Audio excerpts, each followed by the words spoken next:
allowed to feel, you're allowed to be a human, but Mhm. don't grab a pot of shit and just go over it and over it Or keep and adding over to it. it. Yeah. Exactly. Yeah. Exactly. Putting incense and essential oils on it to make it appear pretty, Yeah, when we really it's just a do. pile of shit. Exactly. It Yeah. is our responsibility to clean our own shit.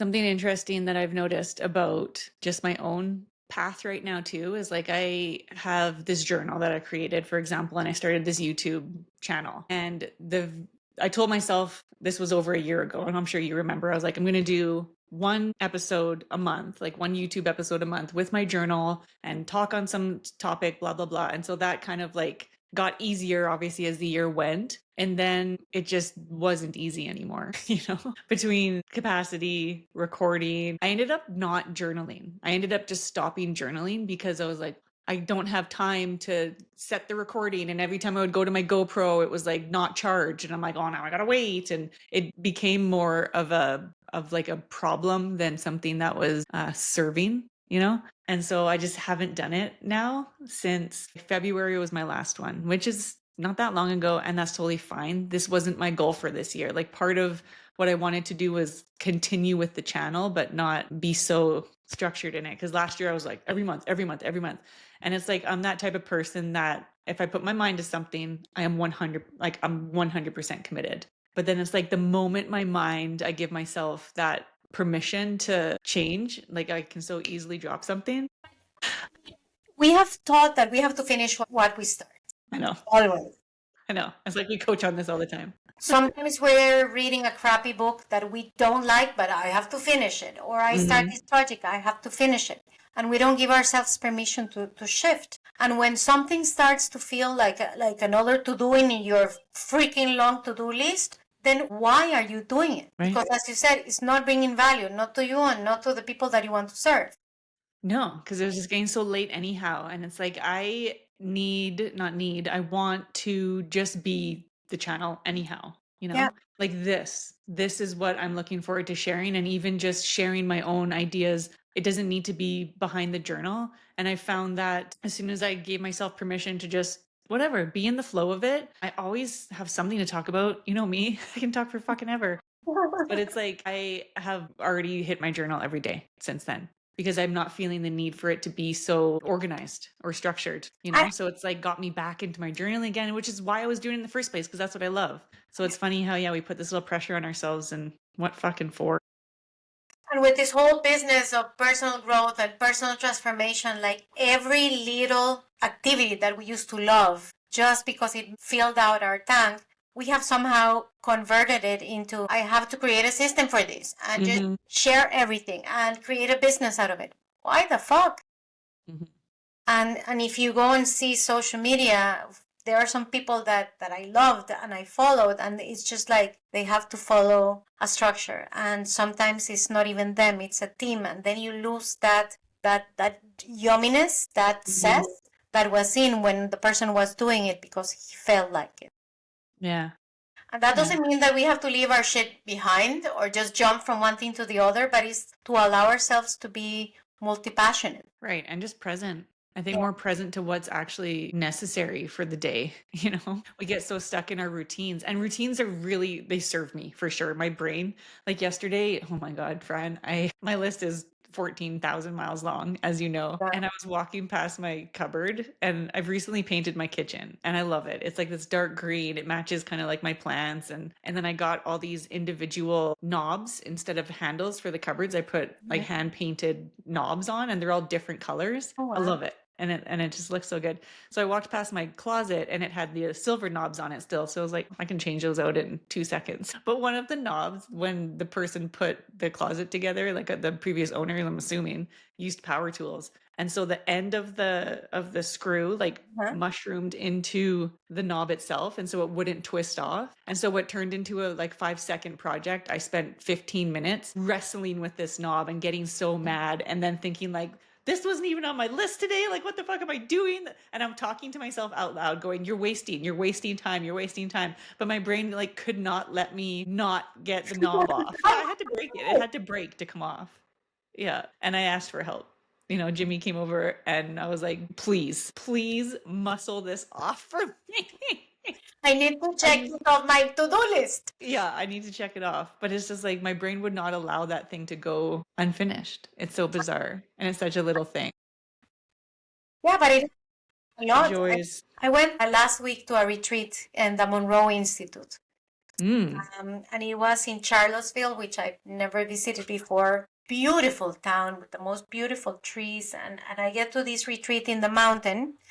And Bob Monroe created these frequencies that allow you to go really deep into meditation. And so 1 week retreat is like being 25 years of meditating with Zen Buddhists. It was really awesome.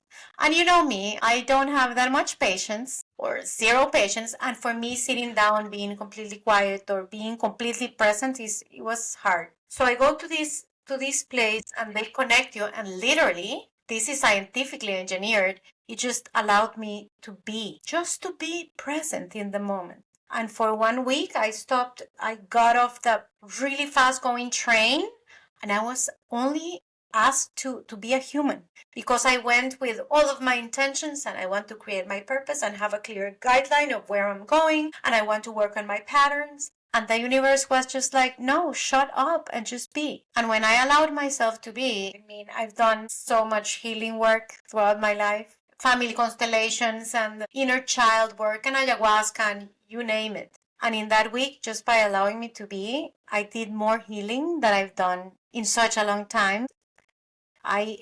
I didn't have anywhere to run, so I didn't run. Right. Well, it sounds like too you're just releasing control. It's like the ultimate surrender. I think we so often want to control all aspects because it keeps us safe and it keeps us knowing what's next, right?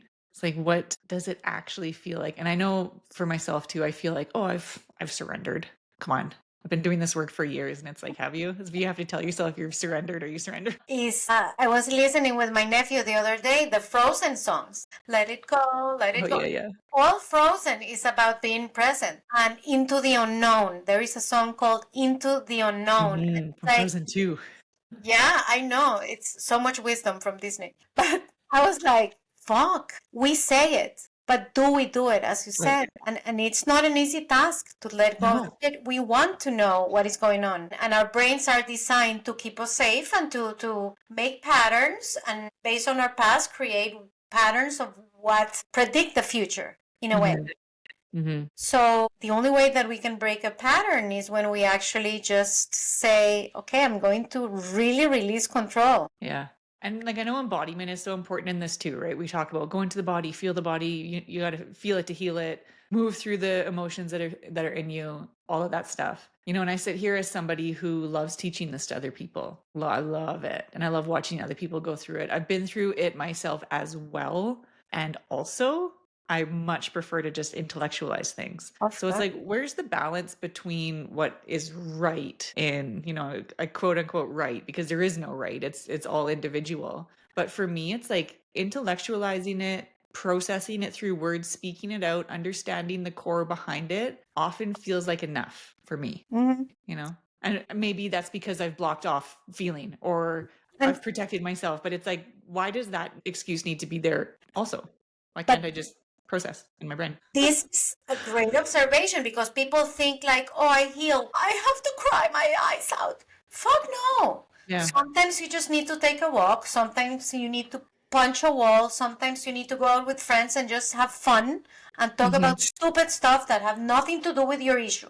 In that moment, I needed to cry. Mhm. And you know what was interesting? There is a guy from Australia that he invented this band that you put in your head and it measures your brain waves. So Mm. as we were doing the meditations and as we were interacting all day, we had these weird looking bands and you could see the brain frequencies when we were just like on our phones. The frequencies were so messed up, like all over the place. Mhm. And then when we came together to meditate, how we got coherence as a group. And it was measured as a group. And even when we were cooking together or in the kitchen, just having a beautiful conversation, all of us together, there was the same coherence as when we were in deep meditation. Really? That So, is so fascinating. so that, yeah, that was fascinating. And that thing that they say, you are the person of the average of the people that you surround yourself with. Yeah. Whoa, yeah. Yeah, we are. And I have been So, incorporating lately fun. yeah, I was just gonna say, so what does that mean when you hang out with a 5 and a 7-year-old? Straight You have time. a lot of fun Yeah. with your Yeah. Yeah. For sure. It is. It's all very childlike and and lots of patience. they're I had very to much in the the other moment. day, they have a little Jeep, like Power Wheels, and the battery was dying, which takes forever, by the way, because Jimmy installed a car battery into the Power Wheels. Like it goes for days and it's awesome. And we just recharge it. It was so smart. But anyhow, I was walking behind it with an umbrella, like pushing it and just like, what is life? Because they're like in the car driving it, but it's not going and we're a ways from home and I just have this umbrella, like I had it shoved into my hip and I was just walking and pushing, but I just sat there and just not sat, but I was walking just so slowly and just going, where else do I need to be? Fuck, that's a big one. Where else do I need to be? Right? Nowhere. Right here. And that feels good. That culture of busyness. When we're not fucking busy, we feel bad. I should be doing something more. I could be doing something more. Why the fuck are we proud of just No. hustling all the time? And we're still talking about this. This has been a topic of conversation for fucking decades. And it's still present because we haven't figured it out. We haven't figured it out. Yeah. That is what my TED Talk is going to be about. Yeah. Did you change it? Did you shift it again? No, you didn't shift it again. It's called Permission to Pause. Yeah, okay. It's just basically like how I the can't fuck. wait for that. I'm so excited. And I created that because I said I need to really explain to myself Mm-hmm. how the fuck. Mm-hmm. And I was having this conversation with Abby, my daughter, that she loves all of her practices and she wakes up, she meditates, she does the movement thing, she does all of these things. And sometimes I just say, I just want to go out with my friends and just talk stupid shit, literally. And she's like, but mom, did you meditate? No. And that's okay. Yeah. I think too, we can get into a space where, and I'm not discounting the actual practice of meditation here at all, because I think it is so very important. And also, the more awareness we can bring to our own lives and the more mindful we are and intentional in our actions, it's like, aren't we kind of meditating throughout the day often and a lot? I'll go for days where I don't stop listening to music. Like there's just music straight time in the background and then it just shuts off. Like there's just something in my consciousness that's just like no more. And then it'll just be quiet in the house. The kids will be in daycare, school, whatever. I'll be working, but there's nothing going on. And it's just like the tap of the keyboard as I'm like fucking power typing. But that I don't know, there's something about it and me being so present in it that is meditative too. You hit it right in the nail. The ultimate goal of all of these practices is for us to be really present and listen to our body and our soul. Stop listening to music that is listening to your soul. Mm-hmm. Mm-hmm. And I have a playlist of only mantras that I'm going to share with you. But I love this. That is the ultimate goal. You got it. For example, when I'm making lunch, I usually was like, I have no time. I have to do this quickly. So I'm going to prepare something as quickly as possible. And I remember I felt like a fucking cooking commercial because I was just chopping, doing. Yeah. And then I said, no, I am going to create this experience for me. So I put bubbly water, the carbonated water, the barrier thingy, and I Ooh la la. up a glass, and I cook, and I'm like, dude, I'm enjoying this. Yeah. Right, because you've turned it into a whole experience, not a task. I have. Or when I'm taking a shower, I'm like, all the bad juju, go away, wash my things, and I massage my scalp, and I'm like, now I am making my regular normal experiences that I used to rush through because I have to get to the next station in the train. Now I'm just saying like, "Oh, I'm gonna enjoy it for me. That's it." Yeah, I know. It really doesn't have to be difficult or complicated. There's so much noise. There's so much noise. It's like, how can we just keep it simple, you know? What would it be like? Even parenting right now, because Lennon is a very willful child. I love how politically correct you are. Yes. She's very strong-willed, and she has been wanting to just fight. Like I think if we could have a full wrestling match, she would engage in that. Yeah, more. But I've gotten so good. Like if she wants to hit me or something, I'm just like, shh. I'm like ninja. Like I can grab her hand, then grab her other hand, and then my leg comes up to block her leg. Like I know, I know what move is next, and I'm gonna have to be like, I'm not gonna let you hit me. You know, how else can we transmute this energy, my love? But she's been really pushing on things. She's like, I don't want to do that, and I don't want to do this. And one of the things is brushing your teeth in the morning. Like I know she wants to brush her teeth. That's not the problem. She just wants to have an argument with me to see like where this is going, or I don't know. Kids will never get enough attention, in my opinion. Oh There's never yeah. enough attention to give them. So it's like maybe it's a call for more attention, but it's like at what point is it enough? It never will be. So there's There always is going to a be whole something. culture, even with adults. I need you to Right. hear me. Hear me. Exactly. You know, so it's like all this parenting stuff where it's like, oh, they're just crying out for attention. It's like, yeah, I understand that. But why, what if when they have the attention, then they still do it? Then what? Is it more attention? Because now, you know, at some point we're smothering them. At any rate, she's like, I don't want to brush my teeth. And I was like, then don't. I'm like, this is this is what'll happen though if you don't brush your teeth. You'll get cavities, they'll get probably rotten, they'll fall out, like you know, the stuff parents say. I'm like, and you'll probably have stinky breath too, but you don't want to do that? Fine. Let's go then. Like it's time to go to school. And then like off she goes to brush her teeth. You know, it's like, what if we just let them? What if we just let people go through the things that they want to fight for so badly so they can just learn the lesson themselves? Because we're trying to control everybody's experience. Mm. In this new world where we want everything to flow, then we design the experiences for everything to flow, and all conversation should be like this with the parents and the whole shit. And if you take a look at our parents, I remember when I was a little girl, we went on vacation, and our parents would just say, "Ciao, go have fun, don't die." And you would leave for the entire day, come back to eat, and we did some really stupid shit, and our parents trusted us that we were not gonna die. And right now we're so worried. And if they said the matter is closed, this is it because I say so, you would be, but I, and my opinion, and I'm going to get hurt, and they would just walk away and just leave you talking. Nobody died. Nobody had psychological trauma for the rest of their life. Or we did and it wasn't recognized, which fine. Once again, you know, it's like, is there so much emphasis on complicating our experiences in order to solve them that we're actually creating problems to solve? We're labeling everything. And when you label everything, if everything has a label, then you have to fucking complicate it. I work with so many adults, and they're like, I cannot do that because I feel the trauma from my childhood. How old are you? 62. But I remember when my mother used to talk to me, and I'm like, oh my God, fucking let it go. Let it go. We have to learn to let shit go. Let it go. Yeah. Yeah.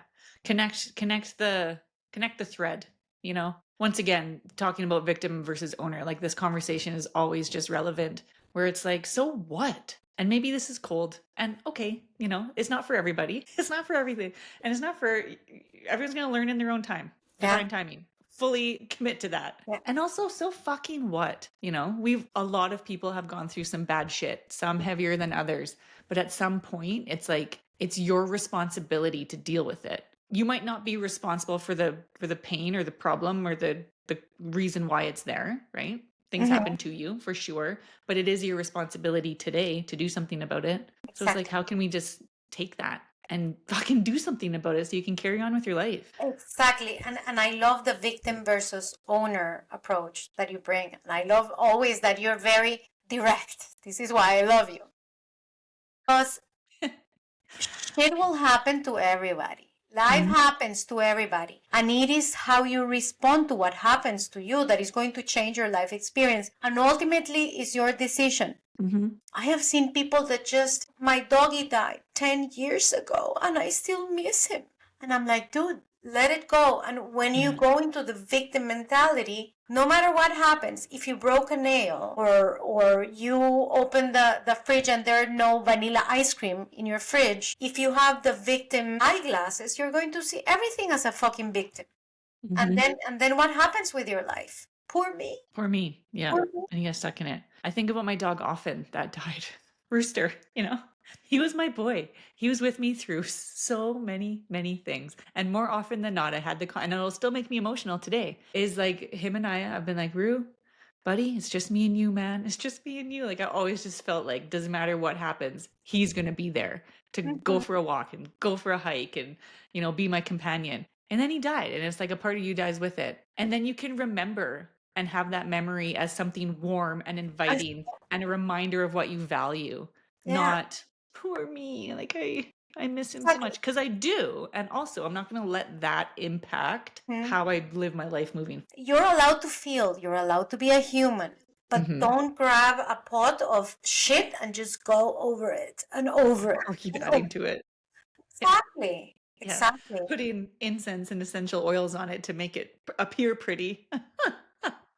Yeah, it's just a pile of shit. Exactly. Yeah. It is our responsibility to clean our own shit. Yeah. Yeah. The moment that we have the awareness to do so. Yeah. Recently too, like I'm trying to find a different word for healing because I think it's just overused now, unfortunately. Like we've diluted the word. So I'm always of alignment. I like the word alignment. It's in my business name, you know, purposefully align as an action, you know. What else? What do you think? Because healing is just like, I hear the word now and I'm just like. When I went to the Monroe Institute, I was like, what is this about? And it's like, expand your consciousness.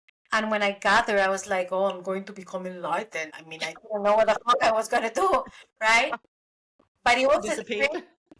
Yeah, it was a trip to actually get to know me better. It was like this deep knowing, this trip to go inside. It's a journey to go inside. And I think that when you start to just go into all of the parts of you, because we have all of the different parts of us, the crazy one, the one that worries, the happy one, that they're just parts of us, parts of our experience, our emotions talking at the same time. Once you can go in, see all of the parts of you and say, it's okay, you live here. Good, come. And acceptance. I think that it would be awareness and acceptance of everything that happens, of who you are, of how you want to respond. If you want to feel like shit one day, feel like shit.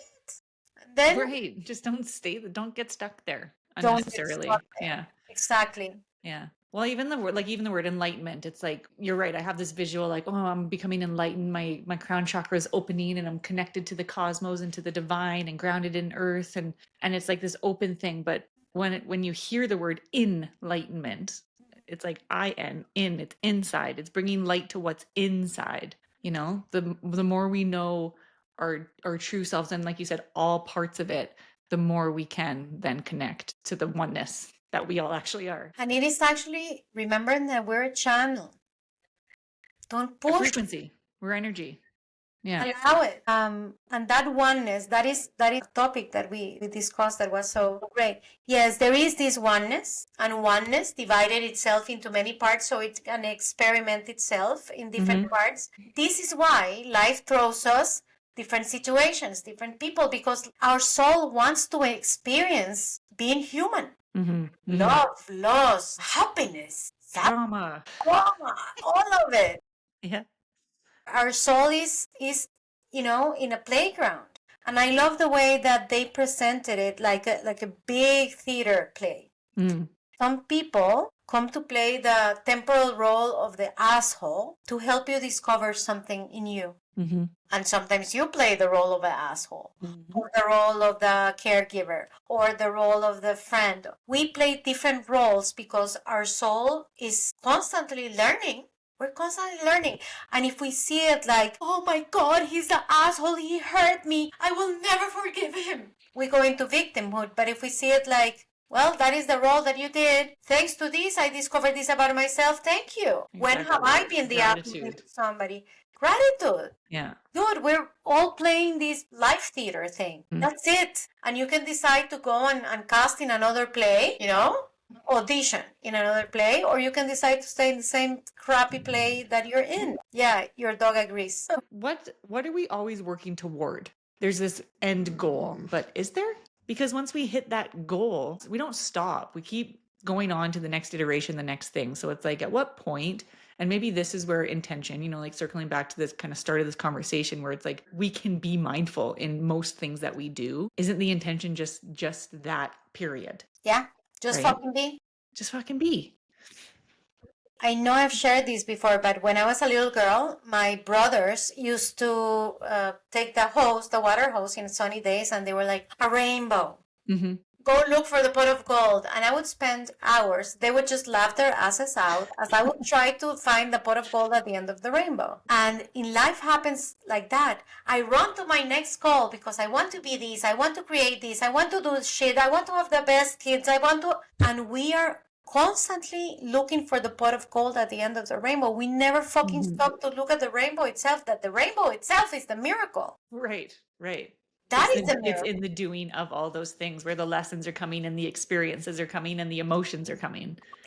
If you think about your past, of the most memorable, memorable moments of your life, it will not be stupid shit. It would be experiences. Mm-hmm. It would be experiences. That first kiss, that time where you just peed your pants up. I remember when we were when we were together in the highest self weekend like 2 years ago. The one in LA? We were just In that laughing. hotel room? My fingers. We were so tired after putting together all of those bags, and then we just laughed our asses off Yeah. for stupidities. Yeah. That was a memorable moment for me. Yeah. Same. Yeah. I love laughing. Exactly. How are we creating those moments? And for me, play is one of my biggest values because I remember this movie that changed my life and it was super profound. I look at the most profound movies, as you can see, Disney. But it was called Mr. Magorium, Wonder Emporium. Oh, yeah. About this magic toy store. And it just talks about life and the way that Dustin Hoffman presents itself as the universe guide. And just how everything is so much easier than we envision. And when we stop seeing the magic, then the magic disappears. What we're seeing, what are the glasses that I'm putting on? Owner, victim, creator, or just, I don't know. The filters that the conditioning that happens over time creates these filters. It's like we need to go in and clean the filters or remove the filters altogether. Exactly. Yeah. And this is where, coming back to the beginning of the conversation as well, where you said, when we're creating something, when it becomes like, ugh, I have to do it, fucking stop. Stop. Yeah. Pull the lesson out of what it was there for in that season of time and do something different. In that season of life, you again hit the nail. We have seasons. We change, we grow, we evolve. There are certain things that are going to catch our attention at certain points, and at others, no. If you change, allow what you do to change with you. You're allowed. Yeah. Not only that, but encouraged, at least from Fran and I. We encourage you. Yeah. But find what makes your heart sing. Life is too short. We don't know what is going to happen tomorrow. So if you're here, having this human experience, have it.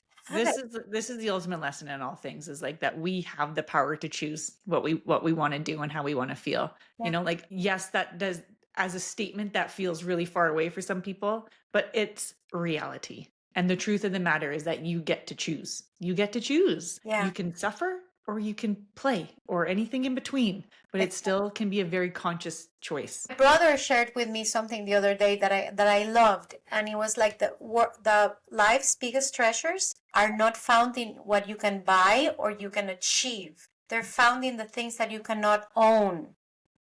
The perfect sunset, somebody else's smile, a hug. You cannot own those things. Look for those things. Yeah. In Charlottesville, and I'm going back because this is a very recent thing. I woke up one day and we were going to yoga class, and I just saw through my window, and it was the mountain still a little bit dark because it was just beginning to get sunny, but it was this line of fire in the mountains of the sun coming out, and it was I had to stop, and I knew that I was going to be a little bit late to the yoga class, and I'm like, I don't care. I don't see this every day, and I just allowed myself to be there and watch this orange sun, just all of the light through the mountains, and I'm like, wow. Yeah. Who Exactly. am I I? was not on anything. I didn't do anything, but it felt like it. Yeah. Yeah. I love those moments. Like, who am I? Why am I here? Yeah, like those moments of awe. Yeah. It took my breath away, and I Wait stayed. till you come here.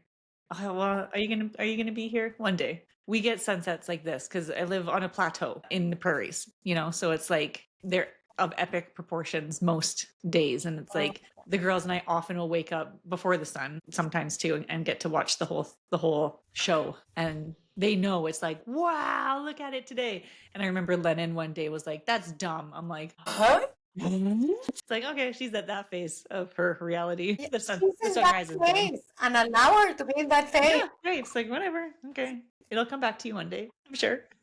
But that is the cute part of having kids, is because they show you that life is just really simple. Mm-hmm. Really. Totally. It can be. It can be if we choose it to be. Well, that's why I've got this tattoo as well. Simply simple, it says. I love it. Yeah. Well, Fran, thank you as always for an enlightening conversation. All right. Well, we'll connect in another couple weeks.